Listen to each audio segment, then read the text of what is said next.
ਖਾਲਸਾ। ਗੁਰਸ਼ਰਨ ਸਿੰਘ ਹੋਰਾਂ ਦੀ ਜੀਵਨ ਕਹਾਣੀ ਦੇ ਵਿੱਚੋਂ ਅਣਕਹੀਆਂ ਅਣਸੁਣੀਆਂ ਗੱਲਾਂ ਨੂੰ ਅੱਗੇ ਤੋਰਦੇ ਹਾਂ।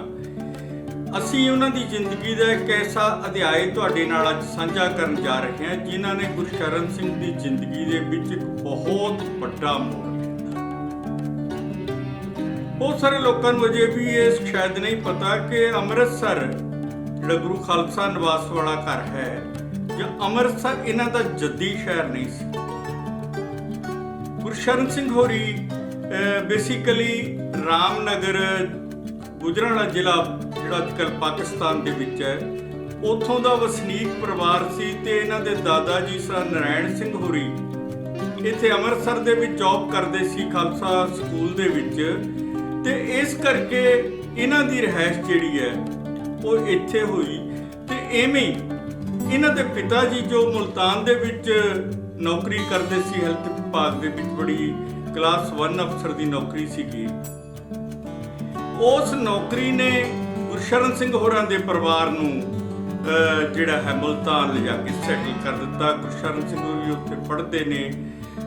ਵੱਡੇ ਭਰਾ ਸਾਰੇ ਭੈਣ ਇਹ ਸਭ ਤੋਂ ਛੋਟੇ ਸੀ ਗੁਰਸ਼ਰਨ ਭਾਜੀ। ਜ਼ਿੰਦਗੀ ਬਹੁਤ ਸਹਿਜ ਬਹੁਤ ਵਧੀਆ ਤੁਰ ਰਹੀ ਸੀ ਤੇ ਪੰਜਾਬੀ ਭਾਸ਼ਾ ਨੂੰ ਪਿਆਰ ਕਰਨ ਕਰਕੇ ਗਿਆਨ ਸਿੰਘ ਹੋਰਾਂ ਨੇ ਆਪਣੇ ਘਰ ਦੇ ਵਿੱਚ 1936 ਦੇ ਵਿੱਚ ਪ੍ਰੀਤ ਲੜੀ ਦਾ ਚੰਦਾ ਭਰ ਦਿੱਤਾ ਸੀ। ਉਹ ਆਉਣ ਲੱਗ ਗਿਆ ਸੀ। ਘਰ ਦੇ ਵਿੱਚ ਬੜਾ ਵਧੀਆ ਸਹਿਜਕ ਮਾਹੌਲ ਸੀ। ਜ਼ਿੰਦਗੀ ਸਾਵੀਂ ਤੋਰੇ ਤੁਰ ਰਹੀ ਸੀ ਤੇ ਇਹਨਾਂ ਦਿਨਾਂ ਦੇ ਵਿੱਚ ਹਿੰਦੁਸਤਾਨ ਤੇ ਪਾਕਿਸਤਾਨ ਦੀ ਵੰਡ ਹੋ ਜਾਂਦੀ ਹੈ। ਉਸ ਵੰਡ ਨੇ ਗੁਰਸ਼ਰਨ ਸਿੰਘ ਹੋਰਾਂ ਦੇ ਪਰਿਵਾਰ ਨੂੰ ਮੁਲਤਾਨ ਦੇ ਵਿੱਚੋਂ ਹਿਜਰਤ ਕਰਨ ਲਈ ਮਜਬੂਰ ਕਰ ਦਿੱਤਾ।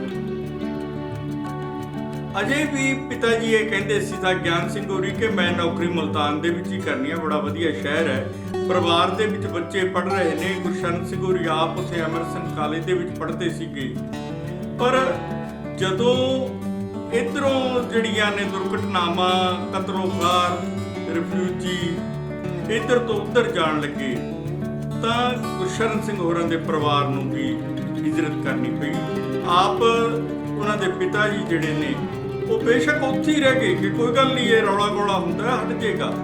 ਇੱਕ ਆਪਾਂ ਦ੍ਰਿਸ਼ ਨੂੰ ਇਮੇਜਿਨ ਕਰਦੇ ਹਾਂ ਕਿ ਉਹਨਾਂ ਦੇ ਮਾਤਾ ਜੀ ਨਾਲ ਨੇ ਤੇ 6 ਬੱਚੇ ਨੇ ਛੋਟੇ, ਜਿਨ੍ਹਾਂ 'ਚੋਂ ਸਭ ਤੋਂ ਛੋਟਾ ਗੁਰਸ਼ਰਨ ਭਾਵੇਂ 18 ਸਾਲ ਦਾ ਹੈ, ਪਰ ਉਹ 6 ਬੱਚੇ ਤੇ ਮਾਤਾ ਜੀ ਮੁਲਤਾਨ ਤੋਂ ਤੁਰ ਪੈਂਦੇ ਨੇ। ਤੇ ਨਾਰਮਲੀ ਮੁਲਤਾਨ ਤੋਂ ਅੰਮ੍ਰਿਤਸਰ ਦਾ ਜਿਹੜਾ ਪੈਂਡਾ ਹੈ ਉਹ ਕੋਈ 384 ਕਿਲੋਮੀਟਰ ਹੈ, ਜਿਹੜਾ ਸਹਿਜੇ ਹੀ 4-5 ਦਿਨ 'ਚ ਪੈਦਲ ਵੀ ਆਪਾਂ ਤੈਅ ਕਰ ਸਕਦੇ ਹਾਂ। ਪਰ 28 ਅਗਸਤ ਨੂੰ ਉੱਥੋਂ ਚੱਲਿਆ ਇਹਨਾਂ ਦਾ ਕਾਫਲਾ 8 ਸਤੰਬਰ ਨੂੰ ਅੰਮ੍ਰਿਤਸਰ ਪਹੁੰਚਦਾ। 12 ਦਿਨ ਇਹ 12 ਦਿਨ ਨੇ ਜਿਹੜੇ ਇਹ ਬਹੁਤ ਕਹਿਰ ਦੇ ਦਿਨ ਨੇ।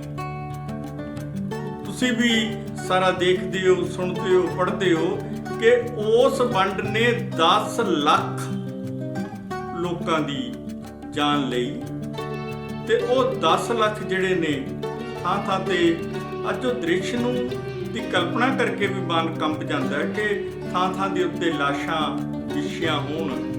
ਅੰਮ੍ਰਿਤਾ ਦੇ ਸ਼ਬਦਾਂ ਦੇ ਵਿੱਚ ਅੱਜ ਥਾਂ ਥਾਂ ਲਾਸ਼ਾਂ ਵਿਛੀਆਂ ਤੇ ਲਹੂ ਦੀ ਭਰੀ ਚਨਾਬ, ਉਹ ਚਨਾਬ ਨੂੰ ਤਰਿਆ ਹੈ ਗੁਰਸ਼ਰਨ ਸਿੰਘ। ਪਰਿਵਾਰ ਜਦੋਂ ਆਉਂਦਾ ਹੈ, ਦੇਖਦਾ ਹੈ ਤਾਂ ਲਾਜ਼ਮੀ ਤੌਰ ਤੇ ਉਹਨਾਂ ਚੀਜ਼ਾਂ ਦਾ ਪ੍ਰਭਾਵ ਆਲੇ ਦੁਆਲੇ ਜੋ ਵਾਪਰ ਰਿਹਾ ਤੇ ਕਿੰਨੇ ਲੋਕ ਜਿਹੜੇ ਨੇ ਘਰੋਂ ਬੇਘਰ ਹੋ ਕੇ ਗੁਰਸ਼ਰਨ ਸਿੰਘ ਹੋਰਾਂ ਦੇ ਪਰਿਵਾਰ ਵਾਂਗੂ ਇੱਧਰ ਉੱਧਰ ਹੁੰਦੇ ਨੇ ਤੇ ਸਭ ਕੁਝ ਉੱਜੜ ਜਾਂਦਾ ਹੈ।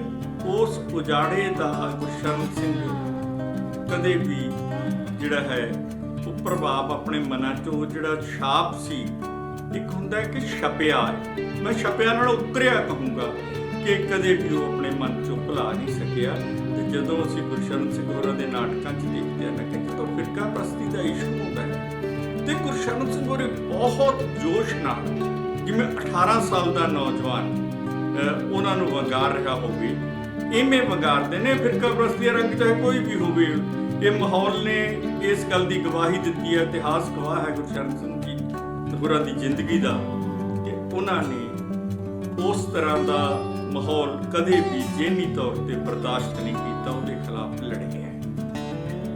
ਤੇ ਇੱਕ ਦ੍ਰਿਸ਼ ਜੋ ਗੁਰਸ਼ਰਨ ਸਿੰਘ ਹੋਰਾਂ ਨੇ ਅੰਮ੍ਰਿਤਸਰ ਦੇ ਵਿੱਚ ਕਟੜਾ ਜੈਮਲ ਸਿੰਘ ਦੇ ਵਿੱਚ ਦੇਖਿਆ, ਉਹ ਉਹਨਾਂ ਨੂੰ ਕਦੇ ਵੀ ਉਹਦੇ ਚੇਤਿਆਂ ਚੋਂ ਨਹੀਂ ਭੁੱਲਿਆ। ਉਹਨਾਂ ਨੇ ਬਲਵੀਰ ਪਰਵਾਨਾ ਹੋਰਾਂ ਨੂੰ ਇੱਕ ਇੰਟਰਵਿਊ ਦਿੱਤੀ ਜਿਹੜੀ 31 ਅਕਤੂਬਰ 1999 ਦੇ ਨਵਾਂ ਜ਼ਮਾਨਾ ਦੇ ਵਿੱਚ ਛਪੀ, ਤੇ ਉਸ ਘਟਨਾ ਨੂੰ ਗੁਰਸ਼ਰਨ ਸਿੰਘ ਹੋਰਾਂ ਨੇ ਆਪਣੇ ਸ਼ਬਦਾਂ ਦੇ ਵਿੱਚ ਇਸ ਤਰ੍ਹਾਂ ਦੱਸਿਆ ਸੀ। ਮੈਂ ਇੱਧਰੋਂ ਮੁਸਲਮਾਨਾਂ ਦੀਆਂ ਗੱਡੀਆਂ ਵੱਢ ਹੋਈਆਂ ਜਾਂਦੀਆਂ ਵੀ ਵੇਖੀਆਂ, ਤੇ ਉਧਰੋਂ ਹਿੰਦੂ ਸਿੱਖਾਂ ਦੀਆਂ ਵੱਢ ਹੋਈਆਂ ਗੱਡੀਆਂ ਇੱਧਰ ਪੁੱਜੀਆਂ ਵੀ।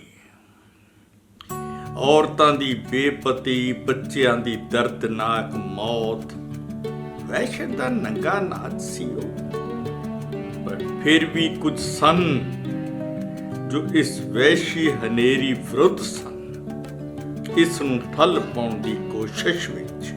ਮੈਨੂੰ ਯਾਦ ਹੈ ਅੰਮ੍ਰਿਤਸਰ ਦੇ ਹਾਲ ਬਾਜ਼ਾਰ 'ਚ ਕਟੜਾ ਜੈਮਲ ਸਿੰਘ ਚੋਂ ਧੂ ਕੇ ਲਿਆਂਦੀਆਂ ਨੰਗੀਆਂ ਮੁਸਲਮਾਨ ਕੁੜੀਆਂ ਤੇ ਨੌਜਵਾਨ ਔਰਤਾਂ ਦਾ ਜਲੂਸ ਕੱਢਿਆ ਗਿਆ।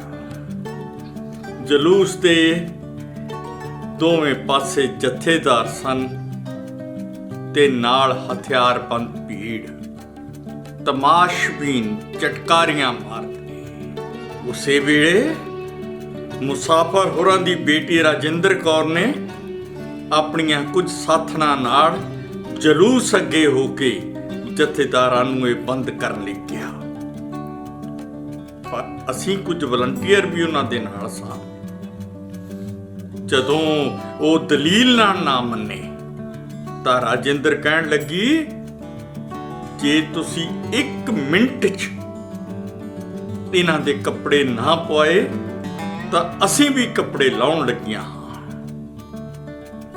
ਇਸ ਗੱਲ ਨੇ ਅਸਰ ਕੀਤਾ ਤੇ ਉਹ ਜ਼ਲੀਲ ਦ੍ਰਿਸ਼ ਬੰਦ ਹੋ ਗਿਆ। ਇਹ ਬੀਬੀ ਰਜਿੰਦਰ ਕੌਰ ਜਿਨ੍ਹਾਂ ਦਾ ਜ਼ਿਕਰ ਗੁਰਸ਼ਰਨ ਸਿੰਘ ਹੋਰੀ ਕਰਦੇ ਨੇ, ਇਹ ਗਿਆਨੀ ਗੁਰਮੁਖ ਸਿੰਘ ਮੁਸਾਫਰ ਹੋਰਾਂ ਦੀ ਬੇਟੀ ਨੇ।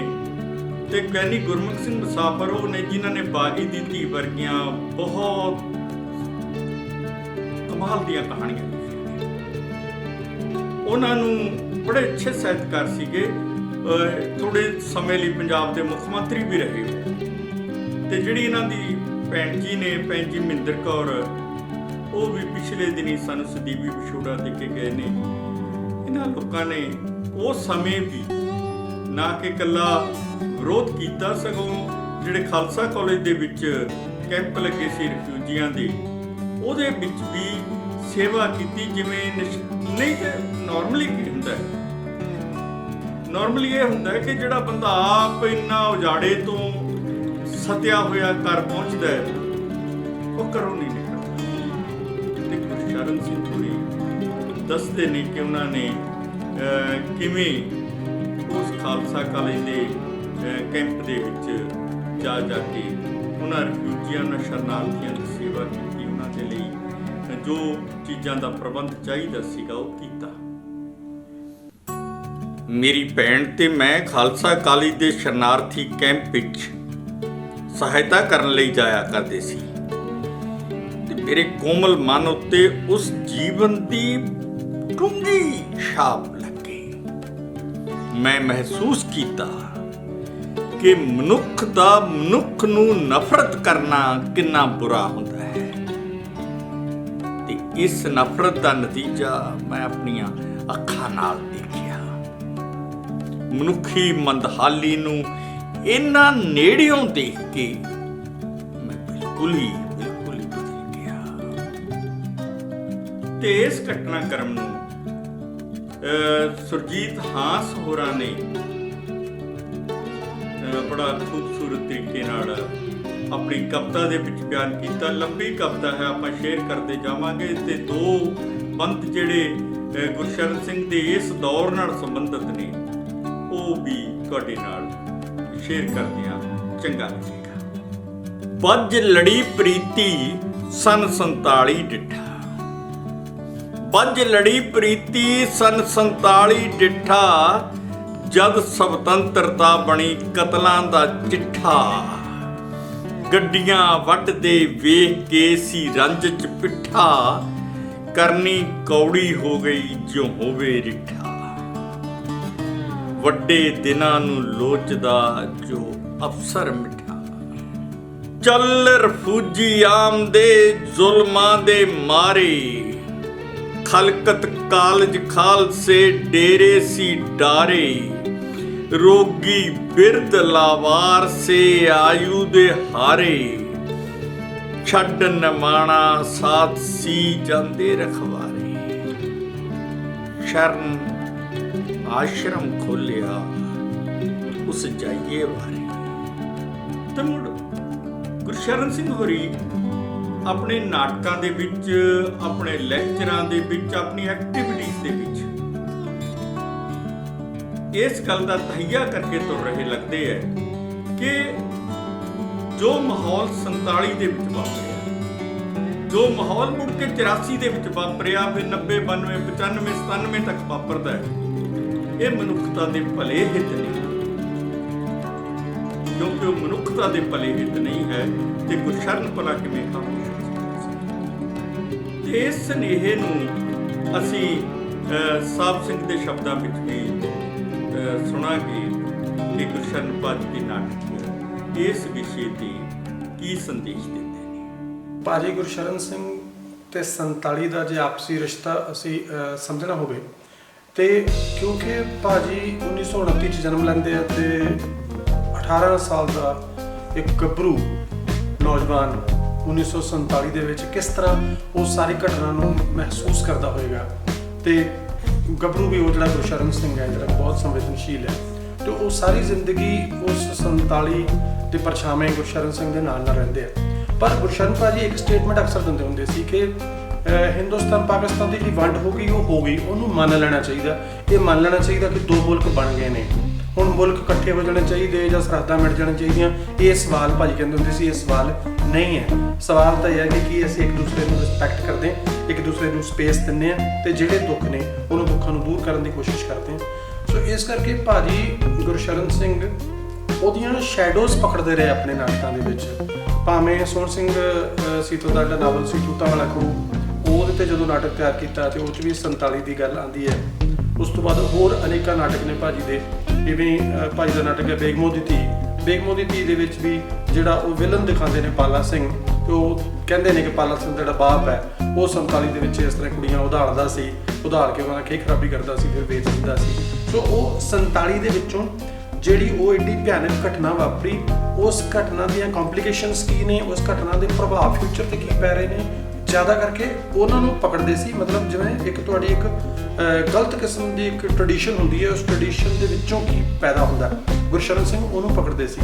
ਭਾਈ ਦਾ ਇੱਕ ਬੜਾ ਪ੍ਰਸਿੱਧ ਨਾਟਕ ਸੀ ਮੁਨਸ਼ੀ ਖਾਨ। ਹੁਣ ਮੁਨਸ਼ੀ ਖਾਨ ਨਾਟਕ ਦੀ ਕਹਾਣੀ ਇਹ ਹੈ ਕਿ 47 ਦੇ ਵਿੱਚ ਉਹ ਬੰਦਾ ਮੁਨਸ਼ੀ ਖਾਨ ਜਿਹੜਾ ਉਹ ਪਾਕਿਸਤਾਨ ਨਹੀਂ ਜਾਣਾ ਚਾਹੁੰਦਾ, ਉਹ ਹਿੰਦੁਸਤਾਨ 'ਚ ਰਹਿਣਾ ਚਾਹੁੰਦਾ, ਲੇਕਿਨ ਇੱਥੇ ਉਹਨੂੰ ਰਹਿਣ ਨਹੀਂ ਦਿੱਤਾ ਜਾ ਰਿਹਾ ਤੇ ਉਹ ਸੱਜਣ ਸਿੰਘ ਬਣ ਕੇ ਇੱਥੇ ਰਹਿਣ ਲੱਗ ਪੈਂਦਾ। ਲੇਕਿਨ ਜਦੋਂ ਉਹਨੂੰ ਲੱਗਦਾ ਕਿ ਮੇਰੀ ਡੈਥ ਨੇੜੇ ਆ ਰਹੀ ਹੈ ਤਾਂ ਉਹ ਇੱਕ ਖਾਹਿਸ਼ ਰੱਖਦਾ ਕਿ ਮੈਂ ਜਦੋਂ ਮਰਾਂ ਤੇ ਮੈਨੂੰ ਦਫਨਾਇਆ ਜਾਵੇ, ਮੈਨੂੰ ਫੂਕਿਆ ਨਾ ਜਾਵੇ। ਉਹ ਨਾਟਕ ਭਾਜੀ ਕਿਸ ਦੌਰ 'ਚ ਲਿਖਦੇ ਨੇ? ਉਦੋਂ ਲਿਖਦੇ ਨੇ ਜਦੋਂ ਪੰਜਾਬ ਦੇ ਵਿੱਚ ਕੋਡ ਜਾਰੀ ਹੋ ਰਹੇ ਸੀ ਕਿ ਤੁਸੀਂ ਇਸ ਤਰ੍ਹਾਂ ਜੀਓ, ਇਹ ਕੱਪੜੇ ਪਾਓ, ਇਹ ਨਾ ਪਾਓ, ਇਸ ਤਰ੍ਹਾਂ ਕਰੋ, ਇਸ ਤਰ੍ਹਾਂ ਨਾ ਕਰੋ। ਸੋ 47 ਦਾ ਜਿਹੜਾ ਲੈਸਨ ਹੈ, ਜਿਹੜਾ 47 ਤੋਂ ਸਬਕ ਸਾਨੂੰ ਮਿਲਣਾ ਚਾਹੀਦਾ, ਉਸ ਸਬਕ ਨੂੰ ਭਾਜੀ ਤਾਂ ਉਮਰ ਕਹਿਣ ਦਾ ਮਤਲਬ ਕਿ ਨਾਲ ਨਾਲ ਲੈ ਕੇ ਚੱਲਦੇ ਰਹੇ ਔਰ ਆਪਣੇ ਪਾਠਕ ਨੂੰ, ਆਪਣੇ ਦਰਸ਼ਕ ਨੂੰ ਉਹ ਦਿਖਾਉਣਾ ਚਾਹੁੰਦੇ ਸੀ ਕਿ ਅੱਜ ਵੀ ਜੇ ਕੋਡ ਜਾਰੀ ਹੋ ਰਿਹਾ ਤਾਂ 47 ਵਿੱਚ ਇਸ ਤਰ੍ਹਾਂ ਦਾ ਕੁਝ ਹੋਇਆ ਸੀ, ਕੀ ਅਸੀਂ ਉਸ ਤੋਂ ਸਬਕ ਸਿੱਖਿਆ? ਜੇ ਨਹੀਂ ਸਿੱਖਿਆ ਤਾਂ ਅੱਜ ਫਿਰ 47 ਨੂੰ ਇੱਕ ਰੈਫਰੈਂਸ ਪੁਆਇੰਟ ਦੇ ਤੌਰ ਤੇ ਲੈ ਕੇ ਸਾਨੂੰ ਫਿਰ ਸਬਕ ਸਿੱਖਣ ਦੀ ਲੋੜ ਹੈ। ਤੇ ਭਾਜੀ ਉਸ ਨਾਟਕ ਦੇ ਵਿੱਚ ਕੈਰੈਕਟਰ ਵੀ ਕਰਦੇ ਹੁੰਦੇ ਸੀ ਸੂਬੇਦਾਰ ਦਾ, ਔਰ ਬੜੀ ਜ਼ੋਰਦਾਰ ਆਵਾਜ਼, ਬੜੇ ਭਾਵੁਕ ਹੋ ਕੇ ਭਾਜੀ ਕਹਿੰਦੇ ਹੁੰਦੇ ਸੀ ਕਿ ਕਿਸੇ ਦਾ ਕੋਈ ਇਹ ਹੱਕ ਨਹੀਂ ਹੈ ਕਿ ਕੋਈ ਕਿਸੇ ਨੂੰ ਇਹ ਕਵੇ ਕਿ ਤੈਨੂੰ ਇਸ ਤਰ੍ਹਾਂ ਜੀਣਾ ਚਾਹੀਦਾ ਤੇ ਇਸ ਤਰ੍ਹਾਂ ਨਹੀਂ ਜੀਣਾ ਚਾਹੀਦਾ। ਮੈਨੂੰ ਯਾਦ ਹੈ ਜਦੋਂ ਨਾਟਕ ਪਹਿਲੀ ਵਾਰ ਹੋਇਆ ਤੇ ਮੈਂ ਉਸ ਟੀਮ ਦਾ ਹਿੱਸਾ ਸੀ, ਜਦੋਂ ਅਸੀਂ ਖੇਡਿਆ ਉਹ ਦੌਰ ਬੜਾ ਖਤਰਨਾਕ ਦੌਰ ਸੀ ਪੰਜਾਬ ਦੇ ਵਿੱਚ, ਕਾਲਾ ਦੌਰ ਸੀਗਾ। ਉਸ ਵੇਲੇ ਪਾਬੰਦੀਆਂ ਬਹੁਤ ਲੱਗਦੀਆਂ ਸੀ, ਸਟੇਟ ਵੱਲੋਂ ਵੀ ਦਹਿਸ਼ਤ ਸੀ, ਅੱਤਵਾਦੀਆਂ ਵੱਲੋਂ ਵੀ ਦਹਿਸ਼ਤ ਸੀ। ਤੇ ਉਹ ਨਾਟਕ ਜਦੋਂ ਅਸੀਂ ਪਿੰਡਾਂ 'ਚ ਕਰਨ ਜਾਂਦੇ ਹੁੰਦੇ ਸੀ, ਮੈਨੂੰ ਯਾਦ ਹੈ ਹੁਣ ਵੀ ਕਿ ਰਾਤ ਦੇ ਸਮੇਂ ਜਦੋਂ ਕਦੇ ਅਸੀਂ ਟਿਕੀ ਰਾਤ ਦੇ ਵਿੱਚ ਪਿੰਡ ਦੇ ਵਿੱਚ ਮੁਨਸ਼ੀ ਖਾਨ ਦਾ ਨਾਟਕ ਕਰ ਰਹੇ ਹੁੰਦੇ ਸੀ ਔਰ ਭਾਜੀ ਦੀ ਉਹ ਸੂਬੇਦਾਰ ਦੀ ਆਵਾਜ਼ ਜਦੋਂ ਰਾਤ ਦੀ ਫਿਜ਼ਾ 'ਚ ਗੂੰਜਦੀ ਹੁੰਦੀ ਸੀ ਤਾਂ ਉਹ ਇੱਕ ਐਸਾ ਮਾਹੌਲ ਇੱਕ ਵੱਜਦਾ ਸੀ ਕਿ ਲੋਕੀ ਬਿਲਕੁਲ ਅੱਖਾਂ ਤਾੜ ਕੇ ਦੇਖਦੇ ਹੁੰਦੇ ਸੀ ਕਿ ਇਹ ਬਾਬਾ ਇਹ ਜਿਹੜੀ ਗੱਲ ਕਹਿ ਰਿਹਾ ਇਹ ਸੱਚੀ ਮੁੱਚੀ ਸਹੀ ਗੱਲ ਕਹਿ ਰਿਹਾ। ਸੋ ਉਹ ਭਾਜੀ ਦੀ ਤਾਕਤ ਸੀ ਕਿ ਕਿਸੇ ਘਟਨਾ 'ਚੋਂ ਚਾਹੇ ਉਹ ਦੁਰਘਟਨਾ ਹੈ ਚਾਹੇ ਉਹ ਸੁਖਦ ਘਟਨਾ ਹੈ ਉਹਦੇ ਵਿੱਚੋਂ ਕਿਹੜਾ ਐਂਗਲ ਪਕੜਨਾ ਹੈ ਤੇ ਕਿਹੜੇ ਕੋਣ ਤੇ ਖੜੇ ਹੋ ਕੇ ਗੱਲ ਕਰਨਾ ਇਹ ਭਾਜੀ ਦੀ ਸਾਰੀ ਜ਼ਿੰਦਗੀ ਖਾਸੀਅਤ ਰਹੀ ਹੈ। ਤੇ 47 ਦੇ ਬਾਰੇ ਵੀ ਭਾਜੀ ਦੀ ਇਹੀ ਖਾਸੀਅਤ ਰਹੀ ਹੈ ਕਿਉਂਕਿ ਭਾਜੀ ਨੇ ਕਿਹਾ ਹੈ ਕਿਤੇ ਕਿ 47 ਵਿੱਚ ਮੈਂ ਜੋ ਕੁਝ ਦੇਖਿਆ ਉਸ ਤੋਂ ਬਾਅਦ ਮੈਂ ਜ਼ਿੰਦਗੀ ਭਰ ਕਦੇ ਵੀ ਖੁੱਲ੍ਹ ਕੇ ਹੱਸ ਨਹੀਂ ਸਕਿਆ।